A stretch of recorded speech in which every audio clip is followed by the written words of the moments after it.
I'm reading from Aion, Researches into the Phenomenology of the Self by C.G. Jung, paragraphs 81 to 88.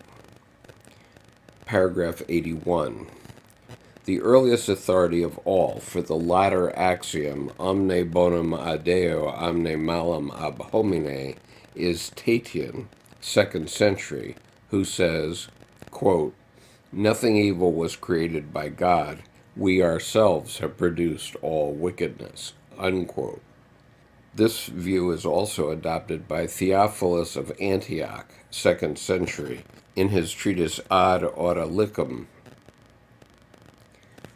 paragraph 82. Basil says, "You must not look upon God as the author of the existence of evil, nor consider that evil has any subsistence in itself, for evil does not subsist as a living being does, nor can we set before our eyes any substantial essence thereof. For evil is the privation of good, and thus evil does not inhere in its own substance, but arises from the mutilation of the soul. Neither is it uncreated, as the wicked say, who set up evil for the equal of good, nor is it created. For if all things are of God, how can evil arise from good?" Paragraph 83. Another passage sheds light on the logic of this statement. In the second homily of the Hexameron, Basil says, quote, "It is equally impious to say that evil has its origin from God, because the contrary cannot proceed from the contrary. Life does not engender death.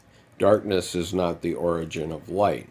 Sickness is not the maker of health. Now, if evil is neither uncreated nor created by God, whence comes its nature? That evil exists, no one living in the world will deny. What shall we say, then? That evil is not a living and animated entity, but a condition of the soul opposed to virtue, proceeding from light-minded persons on account of their falling away from good. Each of us should acknowledge that he is the first author of the wickedness in him." Paragraph 84. The perfectly natural fact that when you say high, you immediately postulate low is here twisted into a casual relationship and reduced to absurdity, since it is sufficiently obvious that darkness produces no light, and light produces no darkness.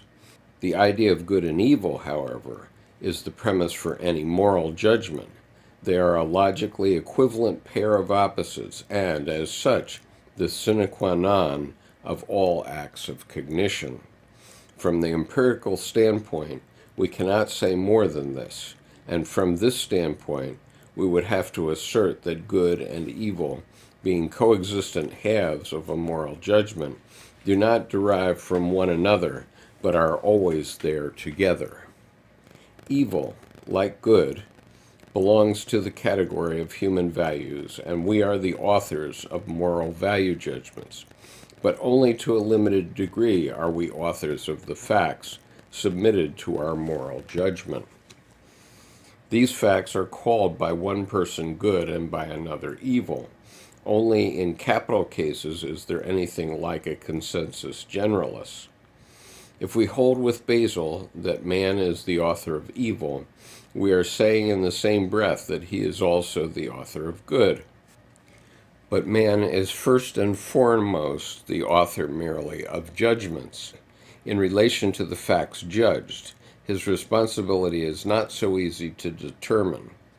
In order to do this, we would have to give a clear definition of the extent of his free will. The psychiatrist knows what a desperately difficult task this is. Paragraph 85.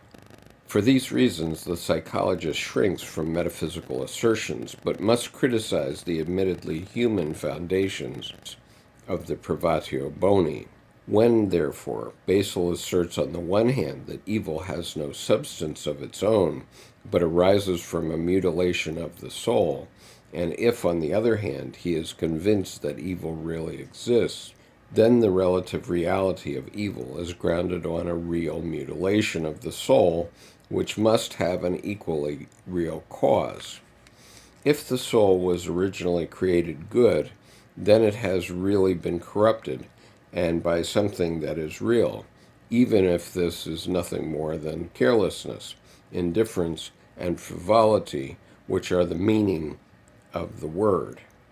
When something, I must stress this with all possible emphasis, is traced back to a psychic condition or fact, it is very definitely not reduced to nothing and thereby nullified, but is shifted on the plane of psychic reality, which is very much easier to establish empirically than, say, the reality of the devil in dogma, who, according to the authentic sources, was not invented by man at all, but existed long before he did. If the devil fell away from God of his own free will, this proves firstly that evil was in the world before man, and therefore that man cannot be the sole author of it, and secondly that the devil already had a mutilated soul, for which he must hold a real cause responsible. The basic flaw in Basil's argument is the petitio principii that lands him in the insoluble contradictions.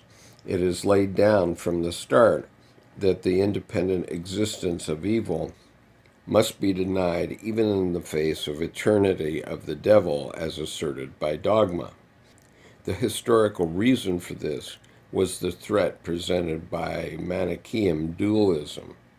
This is especially clear in the treatise of Titus of Bostra, died about 370, entitled Adversus Manichaeus, where he states in refutation of the Manichaeans that, so far as substance is concerned, there is no such thing as evil.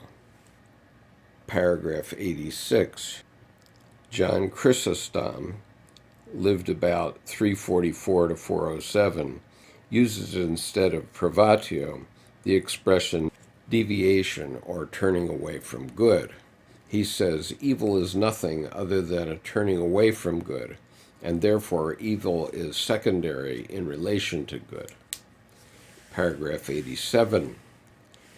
Dionysius, the Areopagite, gives a detailed explanation of evil in the 4th chapter, De Divinis Nobilibus.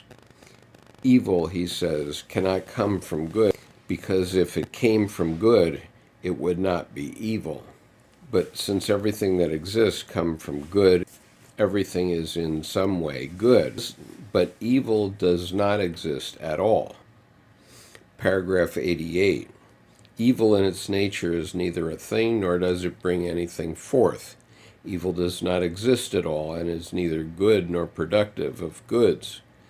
All things which are, by the very fact that they are good and come from good.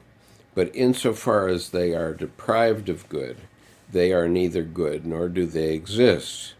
That which has no existence is not altogether evil, for the absolutely non-existent will be nothing, unless it be thought of as subsisting in the good superessentially.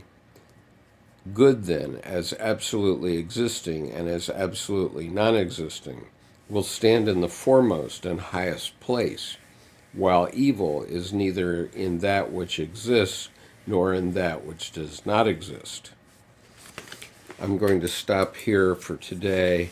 There'll be 2 more segments from Dr. Jung before the next segment of Dr. Edinger.